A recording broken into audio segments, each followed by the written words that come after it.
What is going on, YouTube? Terrible Tim back with another race day vlog.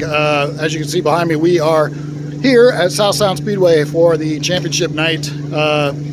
Brought number 68 vintage modified. We're going to try our hand at a little open wheel racing again. Those of you that remember my last video, we kind of bossed that one pretty well and took home that trophy. The guys are working on Gizmo behind me because there was some scuttlebutt on the internet and whatnot and throughout the pits that there was no way that engine could be legal. You know, the bottom line is it's a sealed crate motor. It's got factory seals on it, and everybody was saying that it can't be illegal, or it can't be legal. So they think I had an illegal engine, so they made me go down there and pump it as soon as we got here today.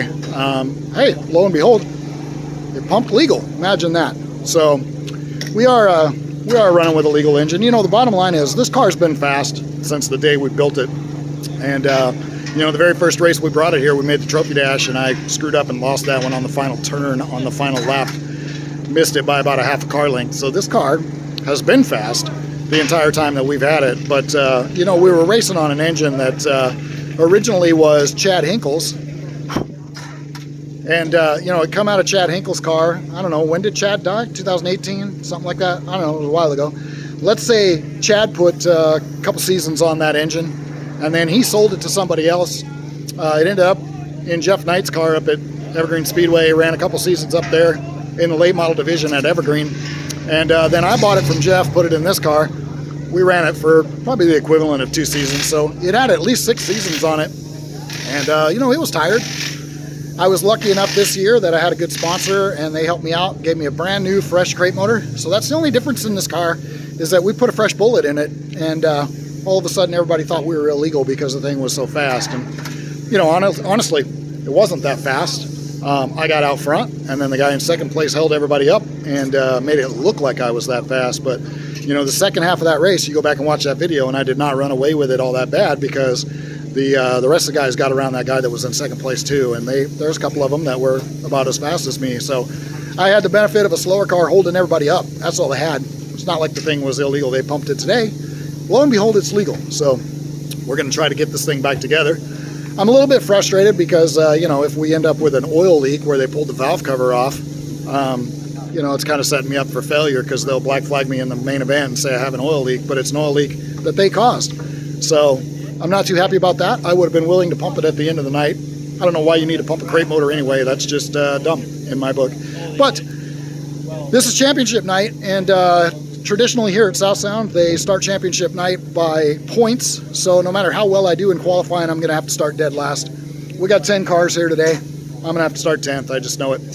So we got our work cut out for us. It's going to be a tall order to get this thing to the front again. I'm going to need a little bit of help. So all I can say on that is tighten up your belts. Maybe tighten up that chin strap, because we're about to put on the show.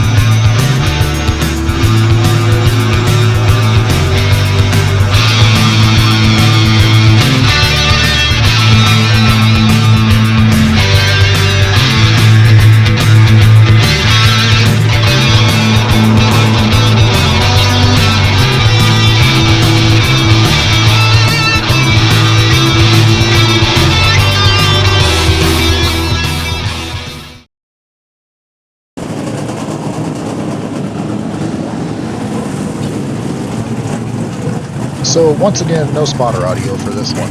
I either have an issue with my GoPro Media Mod adapter or the cable running to the radio adapter. I can eliminate the radio adapter because it works fine in Ashley's car, so the problem is one of the parts that stays in my car, which is the Media Mod adapter and the cable. So apologies once again, no spotter audio here. I'll sort it out over the winter.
So I'll talk you through a couple key moments during this one, but mostly it was uneventful from a fan standpoint.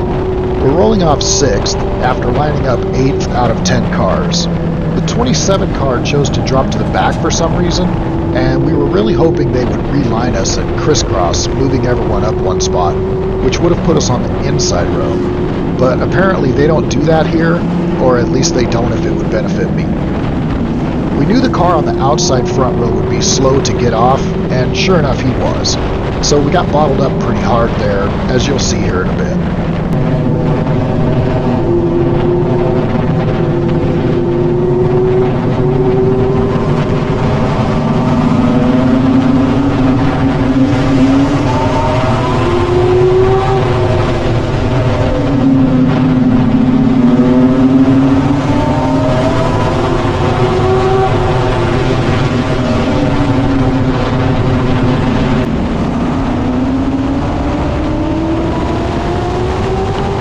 After getting bottled up, these guys right in front of me just turned into complete squirrels, and it took way too long to clear them. I'm doing my best to be patient here because I'm fully aware that any lack of discretion on my part will get me sent to the back quicker than a politician changes his mind.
Once I finally cleared that 14 car and his autofocusing mirror, I was already a solid half a lap down from the leader. So from here you just run like hell and hope for a caution, which, spoiler alert, never comes.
So I'm just going to pause this here because this was a fun moment for me, so watch what happens here.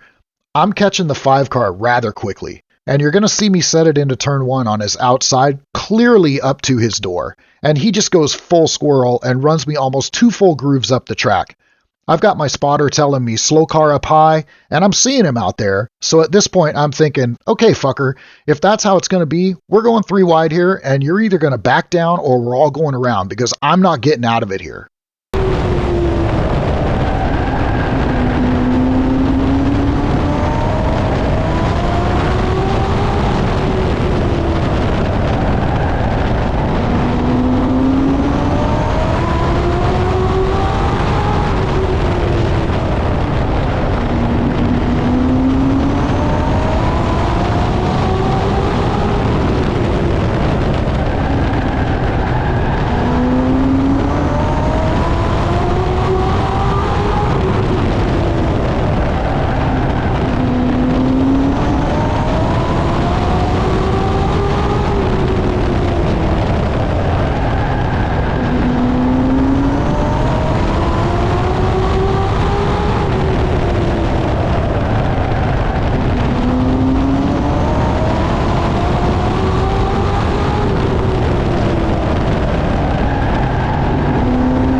Well, we just couldn't quite get there in that main event. Starting way in the back, got hung up behind some slow cars there for a long time, could not get around that 14. Just took me forever to finally clear him.